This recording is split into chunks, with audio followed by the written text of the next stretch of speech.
Pendant que les uns se réjouissent, les autres sont en train de pleurer. Mesdames et messieurs, fidèles téléspectateurs, chers internautes, vous tous qui faites confiance à notre chaîne GN Fondement Télévision, nous avons vraiment cette tristesse de vous faire vivre et revivre encore ces quartiers démunis, ces quartiers reculés, ces quartiers tellement pauvres ici dans la commune de Selembao. Nous sommes précisément à Kinshasa, commune de Selembao, quartier Eradi. Le quartier Eradi, c'est un quartier vraiment pauvre. Et ici où vous me voyez, c'était un centre. Un centre, on peut dire même un foyer où il y avait tout. Un foyer où il y avait une école maternelle primaire. Il y avait un centre de santé où les gens venaient pour se faire soigner. Il y avait la maternité ici. Mais aussi, il y avait un centre de formation où les jeunes filles venaient apprendre l'esthétique et coiffure. Elles venaient apprendre la coupe et couture ici. Il y a même des jeunes hommes qui venaient plutôt apprendre la mécanique ici, là où vous me voyez. D'ailleurs, là où je suis, c'est là où il y avait les centres de santé. Dans les bâtiments que vous me voyez toucher là, c'est les bâtiments où il y avait les centres de santé.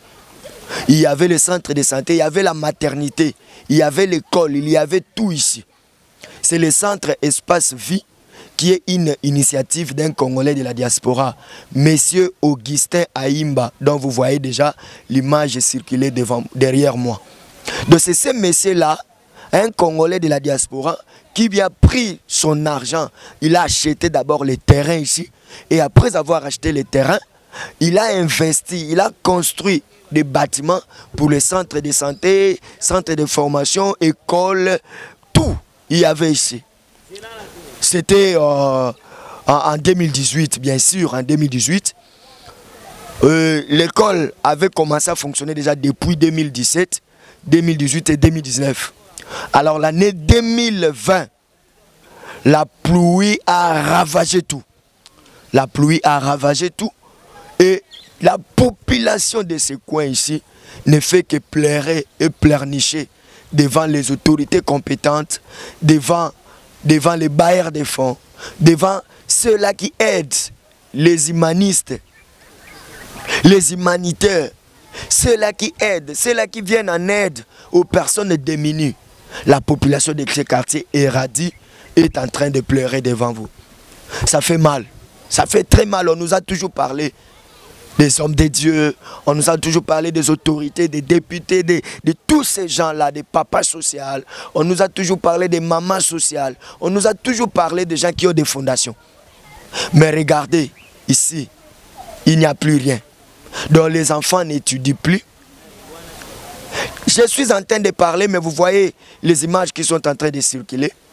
Donc, je vais vous faire vivre ce qu'a été ce centre. Et après, je vais revenir maintenant pour vous faire entendre les cris de la population de ce coin. Alors, merci beaucoup à Albi Bayunga qui est derrière les images pour la réalisation de cette émission découverte. GN Fondement Télévision, c'est la chaîne du social, c'est la chaîne du développement. Et nous sommes venus vous faire découvrir une situation très lamentable de la population du quartier Eradi, ici à Selembao, à Kinshasa, où les enfants étudiaient dans ces centres.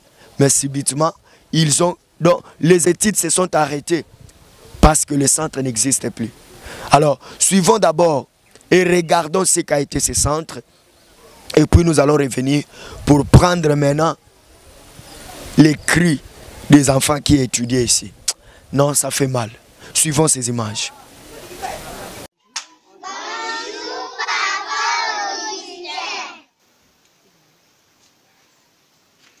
Madame, bonjour. Bonjour, papa. Namoni présenté biso bana awa bana oyo bazana bakour bo pesaka bango ezokende nango bien. Bon, merci beaucoup, papa, pour la parole. Bakour ezokendaka nango bien oyo bazali bana na biso ya centre espace civique ezali ONG eza na kati ya radi na biso awa ezali bana oyo bazokomasa biso mwa lokumu kwa bakour tozokoévolue bozo encadré bango bien eza ONG quoi. Oui, eza ONG tozokoencadré bango bien eza vraiment ONG siko makambo oyo bafaiblesse na bino koexplike nga bafaiblesse na bino awa. En tout cas, merci beaucoup papa. Tous na ba faiblesse makasi. Un d'abord, tous na matériel, te ba matériel ezate. Tous ko se penser kana ba oyo biso moko ba livre ezate. Donc biloko ebele so sanga biso ba machine ezate. Tous ngi mbongo. ONG qui veut dire ONG donc bilamba ezate. Donc biloko ebele so sanga biso tous na ba difficulté vraiment makasi. To yebite avec promo na biso kuna. Papa Augustin Ayimba. Ba partenaire baza kuna bakoki pe kosunga ye basunga ye parce que bataye maboko apart kuna libanda ya mboka basunga ye boza na ba besoin ya bakaye ba stylo oui bataye maboko parce que balobaka inofait la force soki kaka ye mpona ye moko akolonga mpenza te mais soki basoutenir ye batie maboko eloko ekoévolue makasi. Donc bapesa ye mpenza ba aider ye bakangane maboko te ba aider ye vraiment. À part ça bana bazotanga na bango bien. Bana bazotanga na bango bien. Ye mutu azozwa bino en charge. Oui, ye mutu azozwa biso en charge. Donc il faut pe moi banda kuna bataye moi poids quoi. Bapesa ye poids ba partenaire kuna na libanda bapesa ye poids. Bapesa pena poids. Basunga ye moi mbongo. Biloko e mata makasi. Moi biloko ke mutu azana moi eloko il faut apesa. Apesa ye. Moi bilamba moi mbongo ba machine tozangi ba matériel ebele bana bazana besoin ya balançoire basaka na pendant la récréation ba bio quand to senga mais bazo sunga biso te tozo mona peut-être pour ça loboko ye moko ya wana ba partenaire kuna ba konzi basunga ye bacha ye poids po eloko ye mata ekozala malamu. Ça va, merci.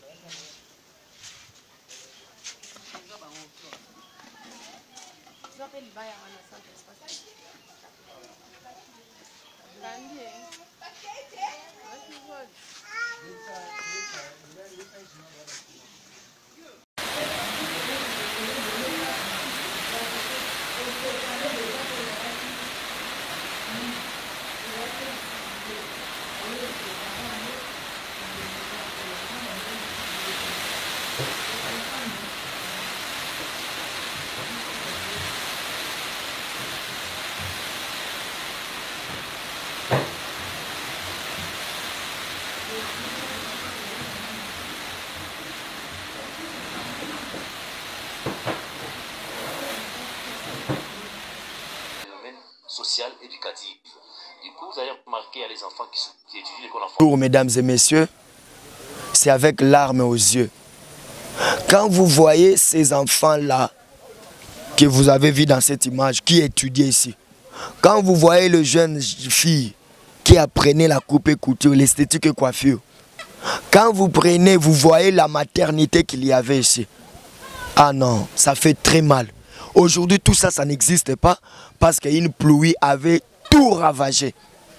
Mais maintenant, la population lance un cri d'alarme, un cri de tristesse auprès des autorités compétentes, mais aussi de Papa Augustin Ayimba, l'initiateur de ce centre ici.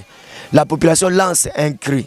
Est-ce que quelqu'un peut écouter cette population pour venir en aide à cette population et réhabiliter ces foyers, réhabiliter ces centres? Il y a toute la documentation possible. Tous les documents de cette ONG existent. Les documents de cette ONG existent. Alors, aider la population de ces coins à retrouver la joie qu'elle avait perdue. La joie de voir ses enfants étudier, la joie de voir la maternité fonctionner, la joie de voir ces centres de santé fonctionner, la joie de voir le centre de formation professionnelle reprendre avec ses activités. Alors, écoutons les enfants qui étudiaient ici et aujourd'hui, les études sont arrêtées parce que le centre n'existe plus et aux environs, il n'y a pas d'école. Quelle souffrance! Envoyer les enfants aller étudier en ville ou encore dans d'autres quartiers, c'est très difficile parce que nous sommes vraiment dans un milieu très reculé. Alors suivons les cris de ces enfants. Ils ont parlé à Lingala, mais nous allons essayer de résumer ce qu'ils ont dit. Donc c'est leur tristesse, c'est leur malheur qu'ils sont en train d'exprimer. Écoutons ces enfants et puis nous allons revenir encore pour poursuivre avec cette émission. Centre de santé espace vie. Centre de santé espace vie. Alors il y a le quartier nini awa. Quartier Radi. Alors makamuni nezalaka awa na centre oyo. Makamuni nezalaka awa tozalaka na école na centre de santé Mbuleye et memi biso école na centre de santé bana batanga lisusu te totanga lisusu te tovandaka na ndaku eloko osaleza te tosenka na bamama Denise na papa Fati babongisela biso batiela papa Auguste Loboko babongisela biso école ezonga ndenge ezalaki liboso soki eza bana kutu batangaka lisusu te bavandaka na ndaku bazokendaka kobeta bale awa babiso ebele ezalaki awa école Mbuleye ememi biso école yango tosenga kaka na bakondi nyonso batiela papa Auguste Loboko babongisela biso école na biso ezonga ndenge ezalaki po bana bazokendaka koyungana. Merci beaucoup Yaya. Yaya Mbote. Mbote papa. Yebisa biso komona ona. Komona nga JR. Awa tozali na centre espace vie. Yo siko souci na yezane. Nga souci na ngezali kaka classe ezonga école. Ezonga wapi? Ezonga awa place ezalaka liboso. Classe nani? Classe na hôpital bakupe kutira bezalaka awa. Ozosenga panani? Nazosenga epa ya mama Denise na papa Fati ba soutenir papa Auguste batia loboko.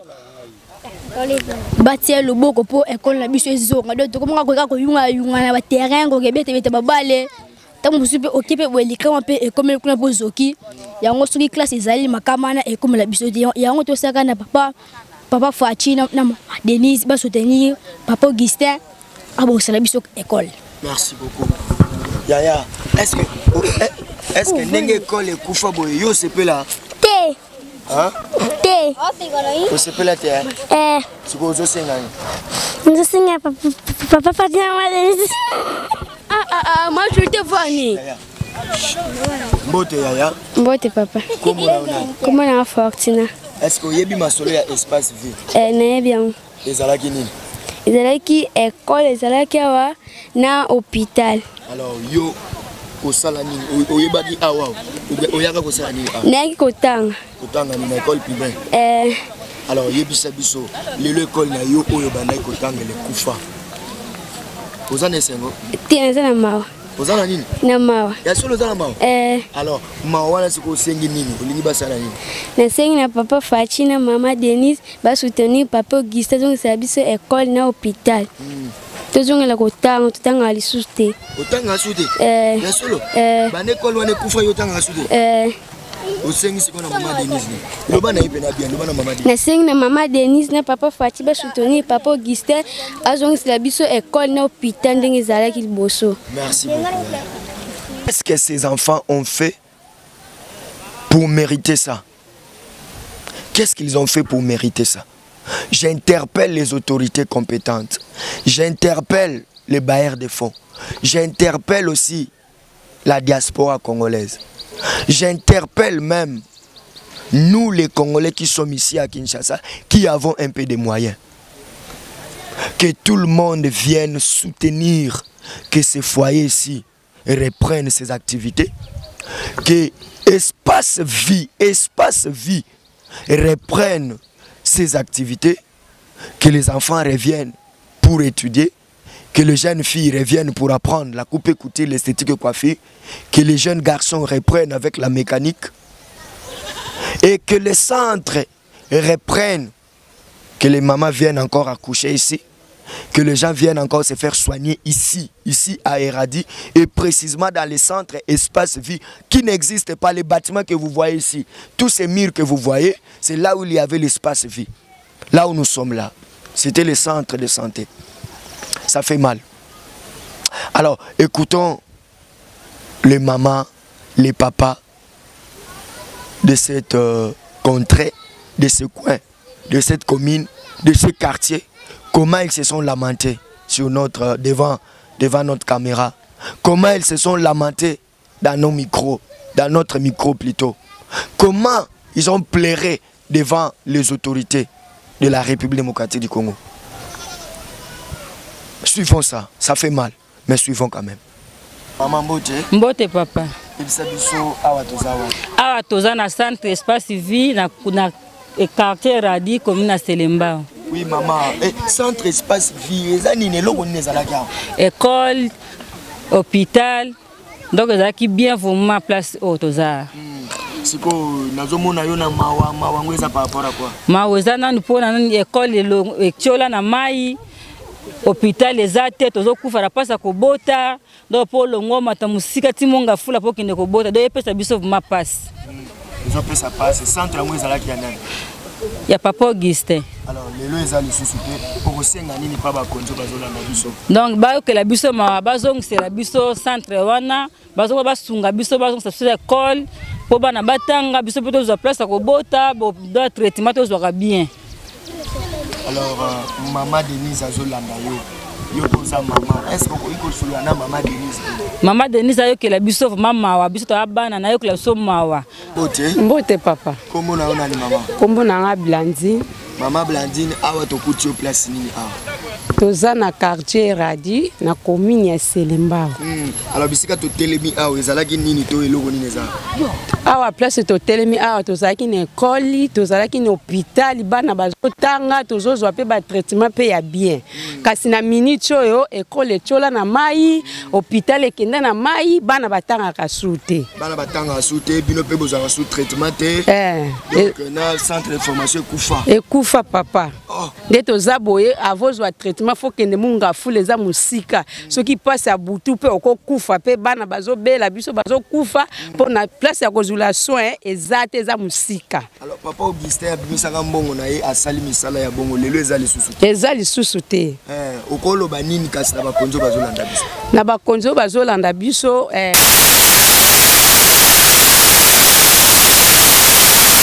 école bazongisela biso hôpital po tozokende musika tozokoka te tosengi bango pardon na bolingwa nzambe basunga biso. Basunga biso po basala nini? Po bazongisela biso école, bazongisela biso hôpital na biso. Na bana pe bazongela kotanga po bana bazotanga te bana bango ye bazoyunga na yungana abatanga te. Yo pe bana no babandai kotanga. Bana na babandai kotanga ya liboso pe yeyo nazo présenter yeyo avandi awa comme ne Fortina abandai kotanga a maternelle. Tango école ekei classe pe moi ni katani. Donc ozana passe na motema. Nazana passe na motema makasi penza. Mwana nga mwasi kaka moko wana nazana ye azotanga te. Ozomona te ke nazana souci makasi. Merci beaucoup maman. Bisika nini? Comment na maman Angèle papa. Awa tozana quartier Radi. Tozana commune Selemba papa. Eloko ezotungisa biso ezopesa biso passe. Tozalaki awa papa Augustin ya gochela biso mwesika bana bakokotanga.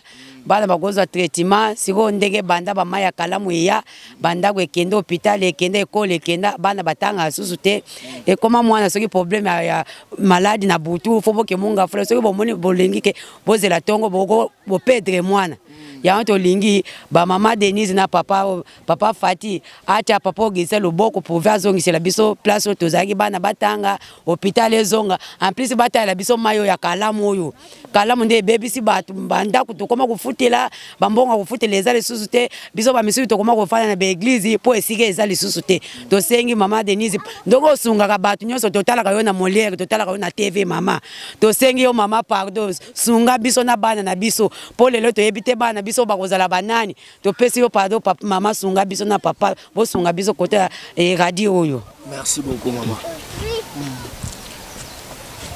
Maman Mbote. Mbote papa. Comment la yonani? Nga komo na mama Bela. Awa toza na quartier Radi na espace vie. Espace vie ezali suni. Ezalaki espace vie hôpital ezalaki awa ba école ezalaki awa. Ya papa Augustin saila biso awa. Asala gibana quartier oyo. Alors lelo sikoyo zolobelango passé lelo ezani. Siko lelo ekufa ezala susu te. Ekufa mai mema makambo ezaya kobeba. Yo souvenir na yo ezani na centre oyo. Nga souvenir ezaki pona wana landa couture awa. Siko na sala ngo sute bande makambo nyose beba lango awa. Ono senga siko papa Augustin ameka ko zongisa ngo na bakonza mboka bameka ko soutenir papa Augustin batie penza pour ameka ko zo c'est loko peut o ezala ki o to bungisi awa eloko na osinga para bango papa Fachi na mama Denise ba soutenir papa Augustin penza makasi ba soutenir ye penza souci na yo ezaka po biloko ekufa to souci na nga eza biloko ezonga po biso peto zonga mouvement ndenge tozalaki ndeto bono yekola bana bazotanga hôpital ezalaki awa to butu eye ata ba 0 heure beta porte hôpital ezo kozwa traitement. Merci beaucoup. Ndeko pe ya mobali pe mbote na yo ndeko mbote mingi ndeko na ngai bato ebele bazolanda yo na mokili mobimba balingi bayeba awa toyoki ke eza espace vie mais kana no kolimbola espace vie eza nde nini? D'abord kutu espace vie ezala centre mobimba ONG o ezo soutenir biso kotoyo na commune ya Selembao quartier Eradi eza mwa pasi presque bakonzi po bakita kotoyo mais tomona papa moko papa Augustin aimba akita kotoyo asombi mwa mabele na ye atongi presque so mona bilili ya banda ko nyonso ezomona na we eza kuna o eza ki hôpital wana kuna eza ki penza donc place batiaki ba matériel ya couture na place o ba pesa ba cours bana mike donc maternelle eza ki place wana koto eza ki hôpital mikanda nango pe toko bakoloba ke biloko wana eza ki penza bien préparé ba mikanda ezali nyonso wana ye kolembisa papa oyo parce que mai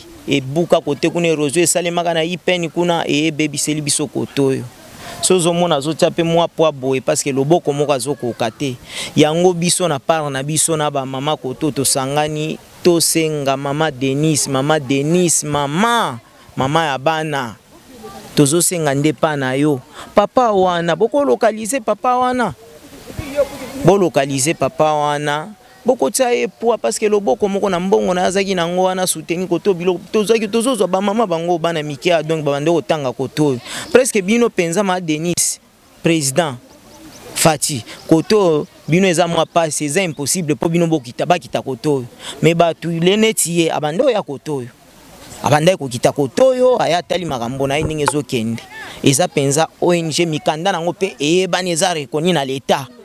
Donc tout ça ina posa pa mama Denise bosunga papa wana à travers papa wana nde biso pe tozui pe lobiko na sima wana toza na posa elo musu to na posa ka centre o ezonga bosunga ye bosungie centre o ezonga bakotonga parce que asala ki yango na mbongo na ye ezosunga koto bato bazobota gratuit awa bana ba osala mécanique koto eza pasi po ba mikonzi ebele ata ba député po bakita koto eza mwa pasi. Mais papa wana bando kita koto biloko wana ezalaki toza pe na ba image ya kala ezaki place wana ma Denise en tout cas na sengi penza pardon mama ya bana biso pe to sengi na part na biso kotoyo na se. Merci beaucoup. Ça fait mal. Papa Augustin Aimba, que Dieu vous bénisse pour ce que vous avez fait. Maman Nelly Mampangula, maman Mimi Misenga, que Dieu vous bénisse pour ce que vous avez déjà fait. Mais si nous appelons les autorités de ces pays, ceux qui ont des fondations, moi j'ai entendu les mamans de ces quartiers ici appeler maman Denise Nyakero. Maman Denise, la première dame. Vous avez toujours l'habitude de soutenir la population démunie. Vous avez toujours l'habitude de venir en aide aux personnes pauvres. Voilà la population du quartier Eradi dans la commune de Selembao. Comme vous le voyez dans ces images, le foyer ici n'existe plus. Le centre ici n'existe plus. Vous avez écouté comment les mamans pleurent parce que leurs enfants n'étudient plus. Comment les jeunes filles pleurent parce qu'ils n'apprennent plus la coupe-couture qu'elles apprenaient ici. Venons en aide. Venons en aide. Venons soutenir. Venons soutenir. J'interpelle vraiment tout le monde, les journalistes, les députés nationaux, provinciaux, les conseillers communaux, vous aussi qui êtes candidats aux prochaines élections, voilà l'occasion. Vous ne serez pas voté pour construire les écoles. Vous ne serez pas voté pour construire les routes. Mais vous êtes des porte-parole de la population. Et quand cette population est dans une situation calamiteuse, une situation malheureuse, une situation misérable, vous pouvez venir en aide à cette population. Je vous appelle, venez, venez, venez participer à la reconstruction de ces centres espace vie. Redonnons encore sourire à la population de ce coin. Redonnons encore sourire à ces enfants qui pleurent parce qu'ils n'ont rien. Ils ne savent pas comment aller étudier. Oh, ça fait mal. Jeune Fondement Télévision, la chaîne du social. Jeune Fondement Télévision, la chaîne du développement. On ne peut pas parler du développement aussi longtemps que les enfants n'étudient pas. Le développement ne viendra que quand la population congolaise aura le niveau d'instruction qu'il faut et une éducation de qualité. Et ce centre ici éduquer les enfants. Nous allons vous faire écouter comment les enfants avaient à l'époque chanté pour leur promoteur. Qu'est-ce merveilleux. En tout cas, c'est merveilleux. Mais aujourd'hui, le centre n'existe plus. Merci à vous tous qui nous avez suivis. Merci à vous tous. Je ne sais plus que dire. Je ne sais plus que dire en ce moment. Que dire encore? Que dire encore? Que dire encore? Je ne peux que appeler les hommes de bonne foi, les hommes de bonne volonté. En commençant par le numéro 1 de tous les Congolais, le président de la République, la première dame, les autorités, toutes les autorités de notre pays. Venez soutenir Monsieur Augustin Ayimba, que le centre ici reprenne, que l'ONG reprenne, que les enfants reprennent avec le chemin de l'école. Ces bâtiments que vous voyez, c'est là où il y avait les écoles, c'est là où il y avait le centre de formation, c'est là où il y avait le centre de santé. Aujourd'hui, les machines sont embourbées, les lits de l'hôpital sont embourbés. Tout ce qu'il y avait ici, c'est déjà englouti par le sable. Il n'y a plus rien. Pour reprendre, on a besoin des ordinateurs, on a besoin de machines à coudre, on a besoin de beaucoup de choses pour que nous puissions reprendre. Mais surtout, la reconstruction d'abord du bâtiment qu'il y avait ici. Nos numéros sont affichés. Appelez-nous par ces numéros-là qui s'affichent en bas de votre écran. Vous qui êtes partout à travers le monde, appelez-nous par ces numéros-là. Vous allez avoir M. Augustin, vous allez avoir notre chaîne Jeune Fondement Télévision. Pour plus de détails, appelez seulement ces numéros-là. Si nous aimons la population du quartier Eradi dans la commune de Selembao, ne fermez pas les oreilles. Venez réhabiliter ces centres de formation. Venez en aide et la population vous sera toujours très reconnaissante. Et même la nation congolaise tout entière vous sera toujours très reconnaissante pour cet acte que vous allez poser afin que ces centres reprennent. Merci à vous tous qui nous avez suivis. Merci à M. Augustin Ayimba. Non, nous allons nous séparer par cet élément de M. Augustin Ayimba. Écoutez comment il a parlé à propos de ces centres. Nous nous séparons avec cet élément. Bonjour, Naël Issoussou na chaîne ya Ndeko Gaspard Ndongala, directeur de la Jeune Fondement TV, rapidement copier ce message. Dans cela qui ont déjà une fois, deuxième fois, copier ça. Dans la diaspora, dans les éducateurs spécialisés, plusieurs décennies, dans Boka Oyo, social et vanda. Les caniciens qui sont comme la salle dans le centre social, le centre éducatif, dans beaucoup de salles, les jeunes qui ont un problème de comportement, des jeunes qui ont un problème de comportement. Na sali pe na ba adulte typiquement atteint, na sali pe na ba plus jeune, bana miki à 2-7 ans, on a un problème un peu à hyperactivité. J'ai acquis une grande expérience. anazwaki likanisi nakita rapidement na Congo nakende kosala centre na ngai na Congo kosunga bajeune nayaki mpe na RDC Congo Kinshasa nasombi mpe lopango kote ya Selembao quartier Radi en face bakote ya artiste Liolo na sekuna monté centre nasombi terrain na Tongi côté moko ezalaki hôpital maternité basi babotaka suma azalaki na moyen te na première botaka ofele nasali dispensaire nasali école infantile bana bayaka wana image koleka nasali pe moi coupe couture ba jeune fois ko formation gratuite wana na deux enseignantes expérimentées nasali sous moi place à coiffure ba jeune bayaka ko la coiffure na et puis na quelques ordinateurs ba jeune base l'accès na informatique ba comment ça fonctionne ezalaki ko kende bien na futa ba infirmier na futa ba enseignante ezalaki ko kende bien ba izoleka wana mais likambo komela kingai à plusieurs mois après là comme on a maison mata nzoka likolo kuna batiaki pont moko spécial soki pont ya ndenge nini eko dévier mai au fur et à mesure les mata alors je pouvais plus bon malade na kati ya centre l'hôpital basi ba ko bota souté bana na école comment compliqué ba machine comment compliqué ti eko kufa centre eko ko problème wana na rapidement awa na intervention ko senga na Maman First Lady na centre na ONG na excellence ce qui motoro comme ça image des messages qu'on a asunga biso tozongisa centre wana espace vie donc pesa mokombo ya Maman Denise Tshisekedi centre espace vie mais réhabilité René grâce ya don ya excellence yango na yeko sala moi intervention rapide belle maison les kawana ba mama kama kolela bana mkiba kele sikotanga te ba coupe que tu dois toi avancer pour aider la fille na ba ko éviter ba naissance indésirable pour éviter